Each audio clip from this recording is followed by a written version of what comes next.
Now, ladies and gentlemen, our next discussion would be on how D2C brands can leverage on eclectic blend of traditional and online media. Joining us for this session, we have with us Sapna Arora, Chief Client Officer, Densu. She'll be our session chair. Can we have you, ma'am, here? Thank you so much for being here with us. Ladies and gentlemen, big round of applause for our panelists, please. Hi, ma'am. Welcome. We have amongst us Mr. Prashant Puri, co-founder and CEO AdLift. Can we have you, sir? Mr. Puri. Hi. Thank you so much for joining us. We have amongst us Mr. Pawan Kumar, founding member Mensa Brands. Can we have Mr. Pawan Kumar here? Hello, sir. Thank you so much for being here with us.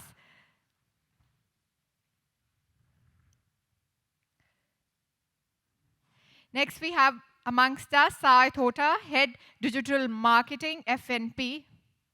Hello, sir. Mr. Avinash Pandya, co-founder, Bombay Hemp Company. Can we have you here? All right, ladies and gentlemen, we have versatile leaders amongst us. Can we give them a big round of applause? So we have some interesting insights coming your way, and I would request Ms. Arora to please take over the session. Over to you, ma'am. Hello, everybody. I hope people have helped themselves with the coffee or tea or whatever your evening beverage is. And I'm really looking forward to this session.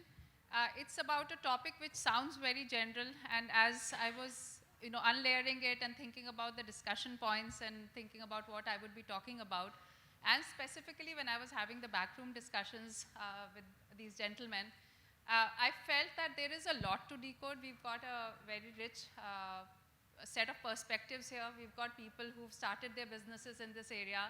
I was talking to Sai, and he was talking about how FNP has actually, I wasn't aware of that, that it's actually a 29-year-old brand when nowhere was a term like D2C even prevalent, or even digital was something which was not on the horizon then.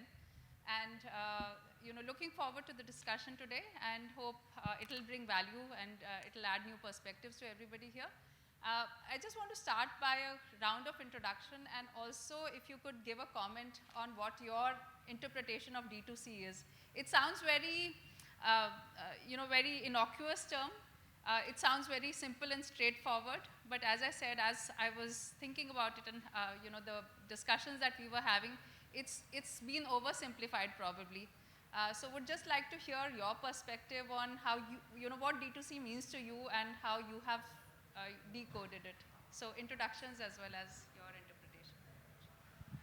Thank you so much. A very good afternoon, early evening to everyone present. My name is Avnish. I'm one of the co-founders at Bombay Hemp Company.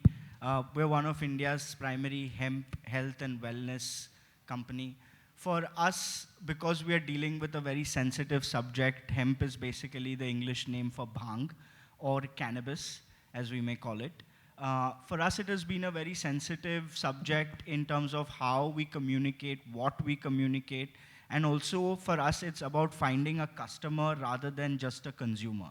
So for a niche category where you're highly regulated, to understand truly the needs of your cohort, truly the needs of your customer, and kind of building a relationship with these people. Because as we would see, a lot of the panelists would talk about digital marketing, but there are lots of performance marketing activities that a company like ours cannot do. So how do we reach out to our customer beyond the channels that are present today maybe? And also, how do we kind of weave in an overall narrative of using public relations, communications, expert testimonials to kind of create the whole noise or create the whole narrative around a subject like this. So I think briefly that is the perspective that I have around it. Thank you. Hi, this is Sai Thota. I head a digital marketing at FNP. FNP is the new identity of the old Ferns and Battles. So D2C I don't have any specific, I'm not adding any definition here. It's clear, it's very clear. Yeah, it's directly sending it to the customers without any intermediaries. That's what it is, right? And luckily we have been doing it for so many years as we were talking. But then the new term, yeah. FNP has been one brand which has, probably seen it all amongst all of us present here. Yeah. Hi everyone, I'm Prashant Puri. I'm the CEO, co-founder of AdLift. We're a performance marketing agency, headquartered not very far from here, about 10 minutes in Gurgaon. And D2C, what that actually means to me is the opportunity for a brand to enhance and empower their customer journey, because they have the ability to own and have meaningful conversations directly with the customer versus going through traditional mediums or marketplace. So that's what D2C would mean to me. Hi everyone, I think this is Pavan, one of the founding members of Mensa Brands. I think, firstly, thanks a lot for having us over here, and great to kind of sit across some of the great minds in the industry. For us, I think D2C is an opportunity of creating some consumer love products. And why I say that is, I think India is predominantly a very brand starved market. If you look at the number of $100 million plus brands that are there in the personal care, beauty, and BPC, lifestyle categories across fashion, apparel, home, across, they're less than actually 30. It's quite a surprising number that you'll just realize that compared to all mature economies, it's actually a dramatically understaffed, large growing economy that is India. I think this is an opportunity for anyone in this room. So today, I think with these equalizers of internet, the big change that has happened is anyone can grab onto this opportunity of solving one small problem, which is traditionally ignored by a larger brand like Apple, Samsung, or let's say Walmart, etc. So I think that opportunity that we see is that of solving consumer problems through some consumer loved brands. It could be a new age bhang, but for a different purpose. Yeah. It could be decoration solved not only through product, but curation. It could be helping your consumer journey. It could be any of these. Yeah. Sure. Thanks, Pavan. Amnish, my first question is to you, and I want to understand how, how you see the balance between online and offline. So, yours is also a slightly more typical case with the restrictions and the government ordinances in place. Please talk to us about that. Definitely. So, originally when we started off by creating products from bhang or hemp, there was technically a lot of misinformation. So our first objective was somehow to hold the narrative in place before we are even selling a product. Because a lot of the times I personally believe that sometimes the customer is buying merchandise, he's actually buying into your brand first. The product is sometimes only a merchandise. And as far as our subject was concerned, there was already so much taboo and so much negativity around it that we needed to give it a good name. And where it all started off is basically having the right people drive the narrative. So having doctors, legislators, lawyers, social activists talk about a sensitive subject rather than a guy who owns the business. So establishing credibility was our first objective. The second objective was to actually, because a lot of our products deal with health and wellness, was trying to find out cohorts of people that would be truly affected by some of these indication areas. And unlike a lot of other brands, we can't acquire all these customers on Facebook and Instagram because of global policies related to a product like this. So we had to kind of start a doctor acquisition channel where we acquire doctors as our key influencers, and then the doctor is kind of spreading the word. So D2C is doctor to consumer. In our case, the D2C means doctor to consumer. Actually, that's a good one. I'm going to copy that. And then it got to a stage where the consumer was somehow figuring out, okay, hemp helps me with all of this. Because there are two cases. One is us going to the doctor and saying, कि भाई मुझे जुकाम हुआ है और मेरे हिसाब से ये दवाई ठीक है. And the second thing is the doctor actually telling you कि आपको इस type का जुकाम है, इसके लिए आप ये दवाई लेना. So finding that balance between what the consumer also goes and talks to the doctor versus what the doctor tells the consumer was also important. Because we have to understand that India has now reached a level where some of the audience is actually reading the back of the label. especially in a product category, in a consumption product category. We genuinely care if we're eating a packet of biscuit, how much sugar does it have any digestive fiber. The same thing is happening with medicines. Customers are asking, ki, okay, I am taking this NSAID, but this NSAID also has side effects. So that conversation is gradually coming up, and for us, it was about being present in the right points of sale, where people take us seriously. So having a hemp product which is meant to help people with eczema being sold in a clinic or a pharmacy, that's the right place to be. A doctor recommending somebody with sleep issues to take this product is the right thing. But the larger narrative is what was the first thing we had to put in place, which is where I think our company made a lot of strides in the first few years. And I think honestly building a true D2C brand or a brand that influences a consumer is a decade-long process. Very, very few cases have we seen that something has truly been organic and has reached that scale as well. So I think it's about gradually understanding your consumer, sticking the ground, and opening up as many channels as possible. It's quite true, Avnish. Just today, actually, I was on a WhatsApp group which is related to health and fitness, and there was some exchange going on about a D2C brand of a person who makes cosmetics, like home-based business. And the discussion which was going around was, can you share the label of the ingredients? So people were not as much interested in the brand name because it was a very small D2C brand. And what was being circulated in the WhatsApp group was exactly as Avnish is talking about, was the ingredients label. And consumers have become very aware, and with the rising awareness of and the prevalence of D2C brands, especially in cosmetics, in medicinal products or OTC products, this propensity to be able to gauge for yourself has increased quite a bit. So yeah, can quite relate to that, Avnish.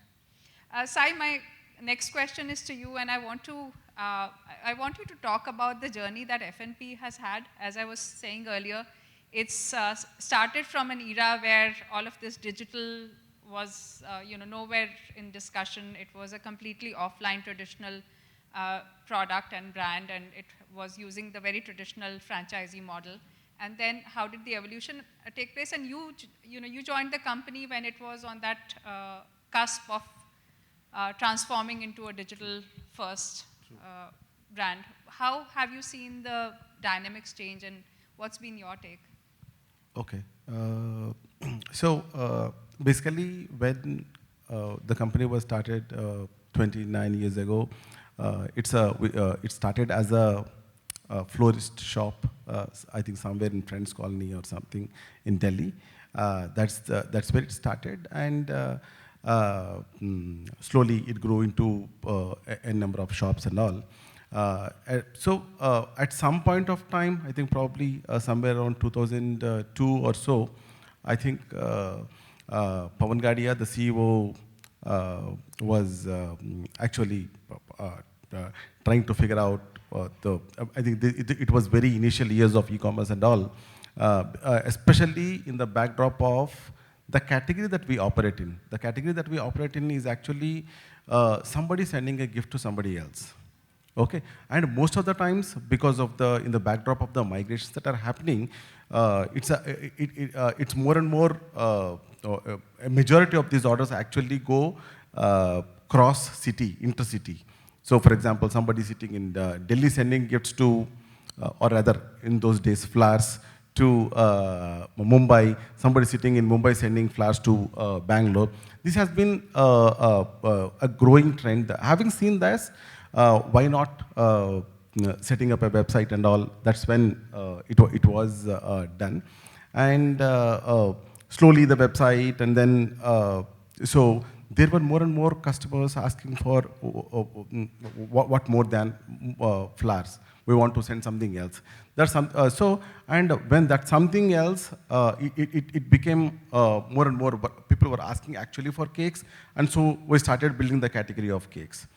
And then slowly, one after the other categories being added, and then slowly, we have actually metamorphosed from being just a flower shop to being a gifting website, enabling customers to be able to send gifts of their choice at the click of a button. Okay, so naturally, 2002 is, I think, a lot of people don't even have websites, just normal, regular, this is my catalog kind of websites also. That's when we have started the website. And we started promoting on third-party websites during those days, like Sifi.com and all. Started getting some leads, and then so slowly mature. Okay, I think it's approximately around 2010 or 11. In fact, actual focus on digital marketing by actually considering it as a medium of the medium where we can get growth and all. Started getting into Google, starting with, of course, paid advertisement, that is PPC. Because I was actually talking about the category of gifting, right?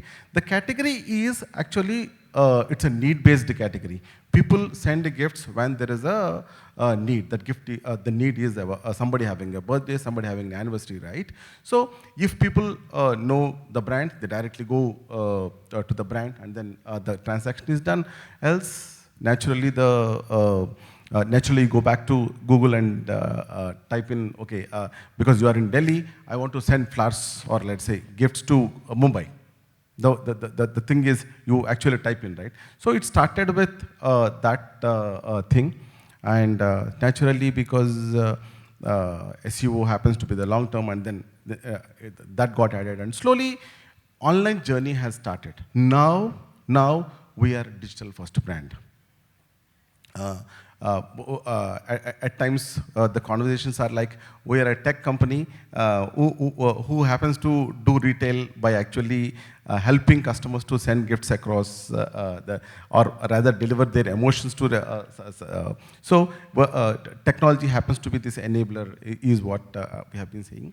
And then because we have approximately 400 shops, flowers and cakes put together across 120 plus cities as of now.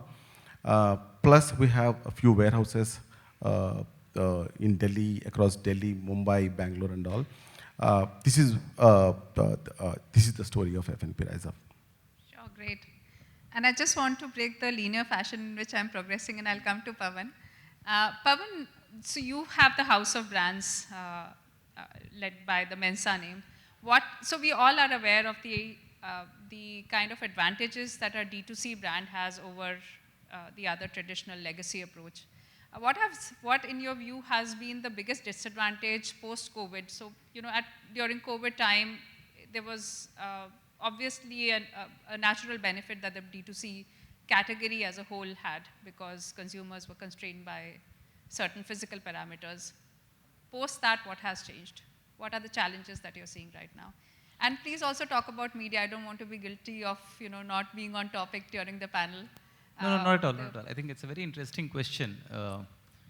I don't see at all COVID as a milestone of pre-post and it having given us some advantages temporarily versus not. The way I actually see it is, it has actually accelerated the journey for a lot of us. And I would say at least 2/3 of the benefits have stayed. And probably 1/3, which was probably a temporary surge in demand, has gone back. And I think that way, some categories like gardening, for example, baking, for example, we have had a bunch of products. Some of them have seen a little bit of a muted growth for some time. But fundamental connect with the consumers, the fundamentals have not changed. One thing, however, that has changed for a bunch of brands is that just the focus on sustainability and profitability. I think when demand is at best and consumers are constrained, they're willing to share, kind of shell a little bit more money for their products and services at pay, and I think they will pay a little bit more. And I think a lot of us in the room enjoyed some profits in that COVID year, who were on the positive side of the table, I would say. Others, of course, learned a lot. The other side, which was suffering from like asset-heavy businesses, offline-heavy businesses, I'm sure you also had to reinvent a little bit, Sai, right? I think a lot of those businesses had to reinvent the entire business model. Cloud kitchens, for example, right? A lot of them had to. now is the time where the businesses which benefited during COVID are the ones which are now trying to fully reinvent a little bit in terms of how much asset lightness you put into the table, what is the bar of your inventory throughputs, what is the bar of your customer experience, etc. So I think that is a big change, I think. And I think time is a good equalizer. I think over time, law of averages catches up. And I think that is what has happened. I don't think the fundamentals have changed much post-COVID at all. I don't think that has dramatically changed. Sure, sure. I'm just following up with his point of the inventory heavy and all, right? The shops and facilities and all. Firstly, we are into a franchisee model. That's one. And two, in fact, actually during COVID, more and more people, because they're not moving out of their house, and then as I told that because it's a need, they have to send gifts. So without actually even moving out, they're actually placing orders, and then all our franchisee stores happen to be our operational hubs.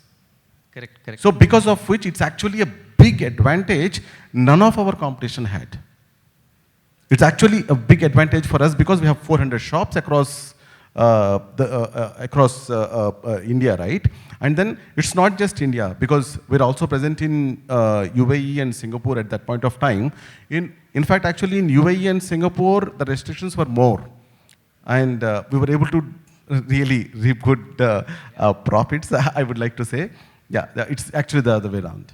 One change in addition to what Sai mentioned, as you spoke, I was reflecting, is I think while COVID was a big kind of reality check for our just generally healthcare infrastructure readiness and overall, societal readiness of being able to face a big pandemic of sorts, it has also been a big sign of encouragement to a lot of small and medium-sized enterprises, right? Like there's been huge, if you just look at the number of sellers on Amazon per category today, a number of brands available per category, that has gone up multiple folds. Sure. Like I think talking about any category, I think Utsav spoke of one of the largest smart wearable brands, and we happen to have the 4th largest smart wearable brand, Pebble. Today we see many small budding, newer brands operating in that space also, which was never a opportunity earlier. In gardening, you have like 4 or 5 new brands that have come up. So as the competition intensity goes up, I think consumers tends to gain a lot. Yeah. Secondly, what happens is innovation, the quality of innovation goes up a lot. I think that's a sign of economy kind of doing very well. And I think that sign of encouragement for the seller side ecosystem and everyone even involved in the value chain, I think that's the big shift. Everyone is thinking e-commerce first, online first now when they think of business. And people have realized that there are many businesses to be had. So I think entrepreneurship, hence you see that going up, number of startups per day, we are at a world record today, right? Sure. FDI coming in a big way. So I think all of those are very good signs for a large economy like India. And I think I think e-commerce that way, the post-COVID world is pushing us to the right direction in a very, very promising spot in the world, I would say. True. D2C has been the legitimate child of COVID, for sure. Yes, absolutely. I mean, I was reading a report which, called out just in 2022, there's been an 80% increase in the number of websites. Now, that was 80% 2021 over 2022. Comparing 2020 and 19 over 2021, that was triple digits. And it's still increasing year over year, the number of deals that are happening. In 2021, there were about close to 200 deals just on the D2C front, upwards of about 2.5 billion. So the market size on D2C itself by 2025 is slated to be close to 100 billion, where today it's about 55 billion. So that staggering growth is something that we're seeing just because of the way, COVID enhanced or pushed folks to move online and interact without even, touching or feeling the product. I remember when we were locked in with, the family, bought myself a table tennis, a TT table. Now, back in the day, I wouldn't have imagined buying a high average order value, but I was just saying, let's get the kids busy at home. What the hell? So spend yes. that money. I don't need to see how that, looks like or feels like. So yeah, it's a huge consumer change. Sure. So Prashant, my next question is to you actually. So, while D2C has been the legitimate child of COVID, I think it would be fair to say that performance marketing has been the legitimate child of D2C. It's largely come into its current shape and form and current, larger than life avatar. because of the D2C phenomenon. And you are you are the performance marketing expert. Now with D2C brands also shifting gears towards offline, what are the trends that you're seeing in terms of the spends of these brands? So, they're pretty much born out of digital and performance marketing, right? That's kind of their bread and butter.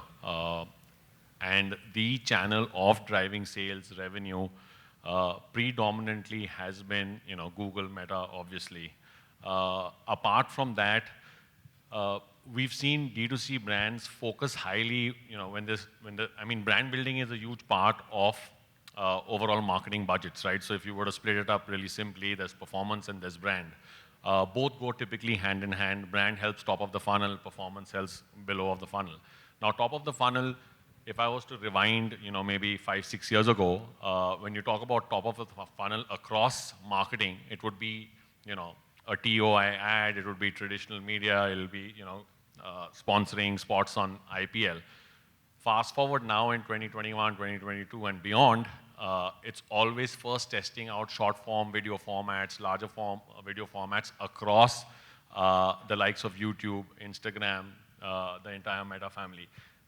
It's an afterthought to now actually go traditional is what we're seeing from a D2C perspective. They want to reach that entire 190 million shoppers of India online first with multiple frequency and touch points online before testing out or spending bigger budgets on offline. And at least folks that we've worked with, they've done numerous tests where they've done both. They've seen a blip, right, an increase. But typically after a big offline campaign, it kind of tapers down. Whereas digital, the money goes more longer. You can track effectiveness. For the brand as well as for Google, Facebook. Exactly. And then you can obviously, create multiple cohorts and figure out where that customer is within the entire journey and integrate other marketing channels like email, etc., into that, which is, inherently not possible with offline. Yeah, sure. Sure. Prashant, also it's IPL season and, it's topical and it's on top of everybody's minds amongst the audience as well. Since you're talking about offline versus digital and brands choosing to go digital, what have you seen with Jio Cinema versus Star Sports with IPL specifically? What has been your observation with your client set? I think the smart thing these guys did was they didn't change the ad rates. So what you saw previously and now what you're seeing with Jio, they basically wanted to retain the advertisers, whereas either going too expensive or on the lower end. So that was one trend that I thought was good because they're also getting into it very fresh. They don't want to scare away advertisers or not provide the right inventory. What we saw was Jio had a lot more cohorts to play around with. Previously, there weren't too many cohorts on OTT for us to play around with. Like there was north, south, east, west. There were certain customer segments. You could pretty much count them in your 10 fingers. With Jio, they've given you a lot more targeting. So I think they're moving more towards the Meta model, which gives you a ton more targeting to be very precise. And I think moving forward with the next IPL season, we should see pretty much the way the Meta platform is, like going in a self-serve platform, going in, figuring out what time, what team, which state do you want to target. It's going to get a lot more, which is something that the previous guys couldn't do effectively. Yeah. So programmatic in the hands of the clients? Correct. That'll be an interesting phenomenon. Yeah. I will ask my next question and just want to let the audience know that I would keep time for inviting audience questions. So if you have any, please keep them on top of your mind and we'll come to that. My next question is an open one and want to talk about what are the measurement criteria that any of you use for digital versus the traditional media and how do you compare it? How do you just... What was that? It was the timer buzzer? Okay. So how much time do we have? Quite a scary one, actually. 5 minutes? Okay. They want you to know. As long as it's not the fire alarm. So what is the measurement criteria? And we can be quick and I can take at least one audience question. Any one of you. I mean, again, just talking about digital, the one key differentiating factor, their number, is measurement, right? And sometimes it works for you, sometimes it works against you when you kind of, say, hey, I want your digital ad dollars, and then you start comparing it with reach of offline. That's one area. But it gives us a lot of insights into audience segmentation, which audiences work better, which zip codes work better. How are you actually, is your product a high average order value product? Then you'd figure out where the target audiences is and measure accordingly. Another key factor here is there's a high propensity over a period of time to really bring down, and I think this is what we've seen in the need of the hour in 2022, is marketeers and brands asking us, how do we lower customer acquisition cost? How can we do much more with less, right? Because budgets are tight. And that's where the entire analytics and measurement framework comes in, where you figure out each and every channel, cohort, audience, what's giving you higher average order values, what's converting less, and double down on ones that are working better for you so that your customer acquisition cost reduces and your customer per segment across revenue increases. So this is something that's only possible if you've got your measurement channels in place. You could be using Adobe or as simple as GA. We've used a number of different personalization and customer segmentation platforms, HubSpot being a widely used one. You've got Web Engage and Mo Engage. So, I mean, the platforms are out there. It's how you actually interpret the data which becomes, critical. Sure. Maybe I'll quickly add my 2 cents. We tried, as I told, we are essentially a digital first brand, but then we tried a few offline and traditional channels as well. For some reason, again, I'm talking about two routes. If I classify them as performance and let's say brand building exercise kind of campaigns. So when it comes to performance, it's very clear, transaction, dhanda to karna hai. So at the end of the day, it is the customer acquisition cost, CPA, CPO and all these things. But then lately what we are also trying to look at is, CAC and CPO on one side, but then how can I actually make sure that the customers are coming back and all? It's more about who are those customers who are going to be important for me in the longer run. I think it's more about the kind of audience.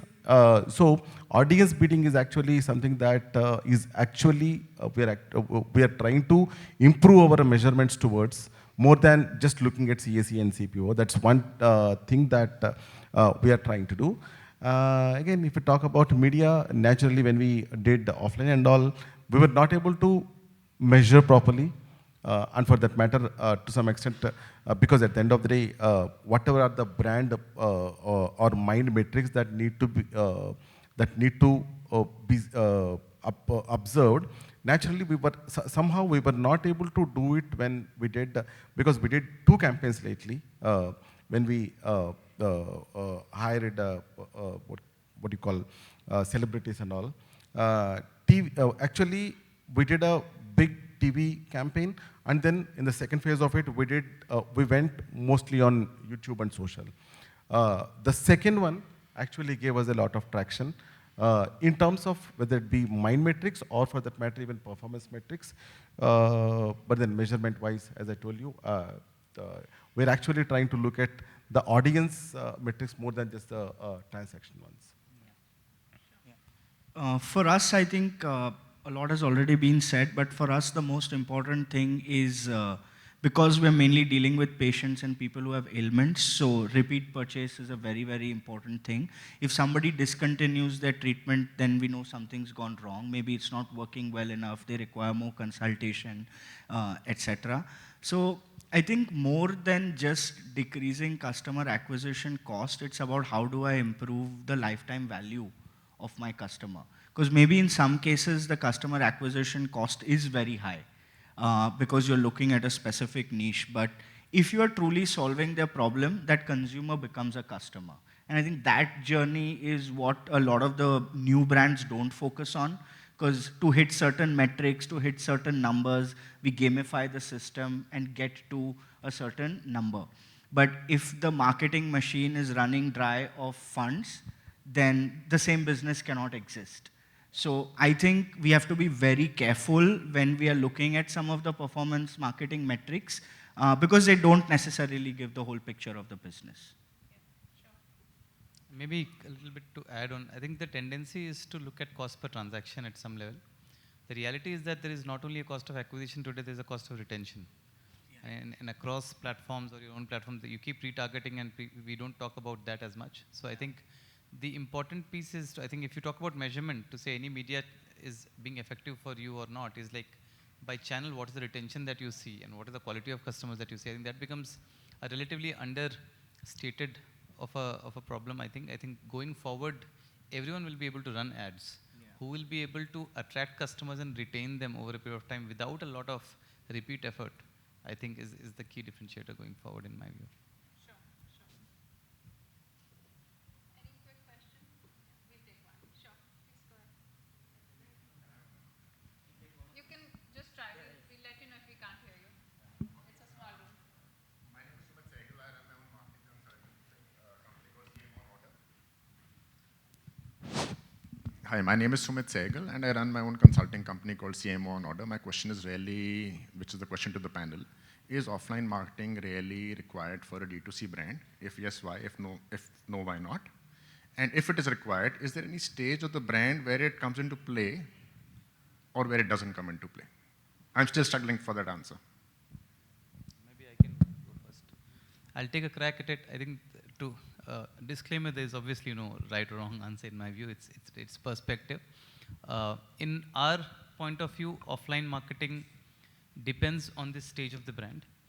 A D2C brand which is, let's say, under 50 crores, under 100 crores, I think offline marketing will not yield much results at all. I think you can spend, you can do, and there will be some objectives which will be met, but I think it will be ineffective, inefficient and ineffective both. I think after a brand reaches 100, 200 crores, right, and if you want to kind of, and also depends on your distribution channel, by the way. If your customers are predominantly online, and your consumption is, the user journey is mostly online, then I think it's relatively less effective. And so it's a combination of where your customer is and the size. Sorry.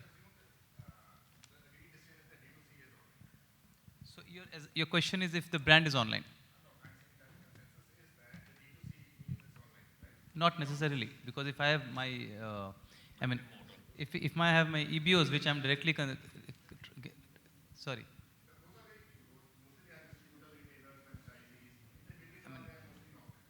Okay, so your question is anyway for online brands, right?